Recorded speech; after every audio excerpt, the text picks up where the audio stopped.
आज शब बरात के दिन नेशनल हाईवे नंबर 3 के ऊपर जनता सैजिंग या जनता गार्डन के पास साबुन की फैक्ट्री है, उसके पास वहाँ पे एक हादसा हुआ तकरीबन 9-9:15 बजे के करीब में।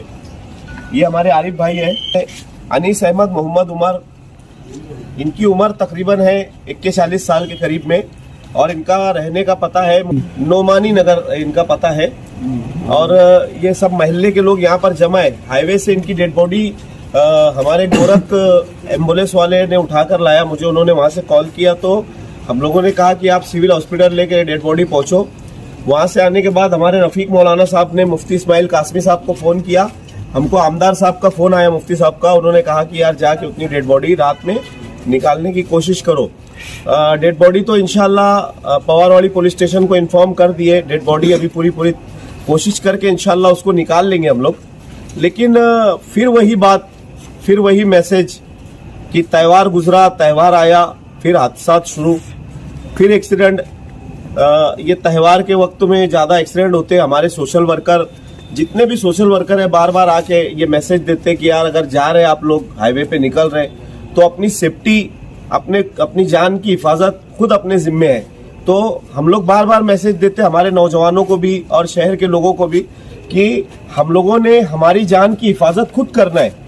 हाईवे तो इतना बड़ा हो गया है, हाईवे वालों को, नेशनल हाईवे नंबर 3 वालों को हम लोग बार बार, हमारे शहर के सियासी लोग, समाजी लोग बार बार मेमोरेंडम दे के उन लोगों को एकदम परेशान हो गए, थक गए। उनके मतलब सर पे जू भी नहीं रेंग रही है। वो मेमोरेंडम दो, धरना आंदोलन करो, इतने धरना आंदोलन करे, उन लोगों को कुछ भी सांस लेने के लिए वो लोग तैयार नहीं है। तो हम लोग बार बार हमारे लोगों को मैसेज दे देते कि भैया अगर आप लोग हाईवे पे जा रहे तो अपनी हिफाजत खुद करो। क्योंकि ये आरिफ भाई का ऐसा बोलना है कि ये तो कुछ पहले ही उतर गए थे और उनको वहां पर जनता सैजिंग या जनता गार्डन के पास उतरना था। तो वो आदमी, ये उतर गए, उनके उतरने के बाद वो आदमी वहां आके उतरा, गाड़ी में से उतरा 4 व्हीलर से, और रोड क्रॉस करते हुए उसको गाड़ी वाले ने मार दिया।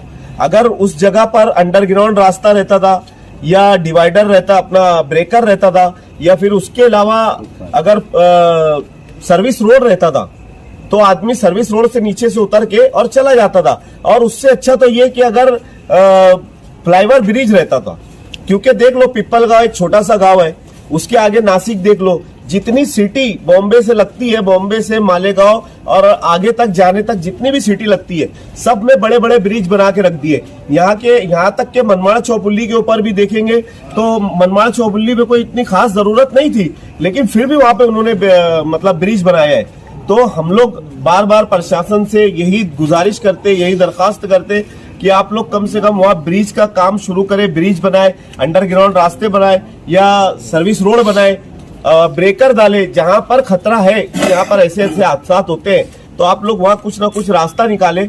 क्योंकि बार बार इतने हादसा होते हैं। यही हादसा अगर किसी देहात की जगह पर होता, कोई खेड़े के पास होता है, तो पूरे खेड़े के लोग एक जगह जमा हो जाते, वहां पे उनके लीडरों को बुलाते और लीडर को बोलते कि इस मसले का हल निकाल कर दो। अगर हमारे लोग, अगर कोई सोशल वर्कर रोड पे आ जाता है ना, तो उसको 10 लोग बोलते कि यार ये राजकारण कर रहा है, ये आके राजकारण करेगा, इसलिए ये आया है और ये इसकी दुकान अलग लगा दिया है, इसको इसकी दुकान चमकाना है। अरे लेकिन खुदा के बंदो, यहाँ पे लोगों की मौत हो रही है, लोग मर रहे हैं।